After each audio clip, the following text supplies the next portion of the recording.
शीर्षक टाइटल हमने आपकी लॉजिक के मुताबिक रखा है। अध्याय वक्त की रफ्तार या काम की बरकत। लेखक एक नई सोच, आपका नजरिया। प्रस्तावना इंट्रोडक्शन। दुनिया भर के बड़े वैज्ञानिक, खासकर एल्बर्ट आइंस्टाइन, ने हमें सदियों से ये समझाया कि अगर कोई इंसान रोशनी लाइट की रफ्तार से सफ़र करे तो उसके लिए वक्त धीमा हो जाएगा और उसकी उम्र रुक जाएगी। लेकिन क्या ये सच है, या ये सिर्फ गणित मैथमेटिक्स का एक जाल है? ये अध्याय यूएस पुरानी थियोरी को चैलेंज करता है और बताता है कि वक्त कभी नहीं रुकता, बल्कि इंसान की ज्ञान, नॉलेज और कार्य वर्क की स्पीड बदल जाती है। 1. आइंस्टाइन का धोखा vs हकीकी लॉजिक। साइंस कहती है कि लाइट की स्पीड पर जाने वाला भाई जवान रहेगा और जमीन वाला बुद्ध हो जाएगा।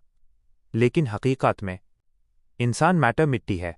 इंसान का शरीर मिट्टी और ऊर्जा का एक जटिल कॉम्प्लेक्स मिश्रण है। वक्त कुदरत का एक ऐसा नियम है जो हर जिंदा चीज पर बराबर लागू होता है। थियोरी का सच। आइंस्टीन ने सिर्फ एटॉमिक क्लॉक्स, परमाणु घड़ियों के नैनो सेकंड्स को देखकर ये थियोरी दी आए, लेकिन घड़ी के एक टुकड़े और एक जिंदा इंसान में जमीन आसमान का फर्क है। 2. स्पीड का असली मकसद वक्त की बचत। आपने जो मिसाल दी वही इस चैप्टर का निचोड़ है। अगर एक बिल्डिंग बनाने में पहले 20 साल लगते थे और आज वही काम 1 साल में हो रहा है, तो इसका मतलब ये नहीं कि वक्त धीमा हो गया।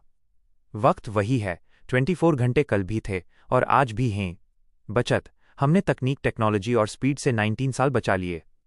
बायोलॉजिकल ट्रूथ, बिल्डिंग बनाने वाले मजदूर की उम्र उसी रफ्तार से बढ़ रही है, लेकिन उसने कम वक्त में ज्यादा निर्माण क्रिएशन कर लिया। 3. मिराज और जिन्नत, स्पीड और ज्ञान का रिश्ता। जब हम धार्मिक और पुराने इतिहास को देखते हैं तो वहां स्पीड का जिक्र मिलता है। मिराज का सफ़र, नबी करीम SAW ने लाइट से भी तेज़ रफ्तार से सफ़र किया। जब वो वापस आए तो उनके दोस्त अबू बकर आरे बूढ़े नहीं हुए थे और ना हाई नबी की उम्र में कोई सदियों का फ़र्क आया था।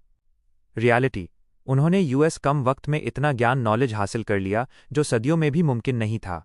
कंक्लूजन, स्पीड उम्र को नहीं रोकती, बल्कि एक्सपीरियंस अनुभव को इतना बढ़ा देती है कि इंसान कम वक्त में पूरी कायनात को समेट लेता है। 4. लाइट क्लॉक एक्सपेरिमेंट का नतीजा। अगर हम सिर्फ प्रकाश लाइट को प्रोजेक्टर से मंगल ग्रह पर भेजें तो सिर्फ सिग्नल पहुंचने में देरी होगी। टाइम डायलेशन का सच, वक्त तब तक धीमा महसूस नहीं होगा जब तक हम उस किसी दूसरी चीज से कंपेयर न करें। ह्यूमन लाइफ, इंसान अगर लाइट की स्पीड से जाएगा तो वो वापस आने पर भी उसी उम्र का होगा जितनी उसके जमीन पर रहने वाले भाई की होगी। फर्क सिर्फ इतना होगा कि रॉकेट वाला भाई पूरी गैलेक्सी का ज्ञान लेकर लौटा होगा, जबकि जमीन वाला वही रुका रहा। निष्कर्ष, फाइनल कंक्लूजन, वक्त कुदरत का एक ऐसा पैमाना है जिसे कोई मशीन या स्पीड बदल नहीं सकती। स्पीड सिर्फ हमें ज्यादा काम और ज्यादा ज्ञान हासिल करने की शक्ति देती है।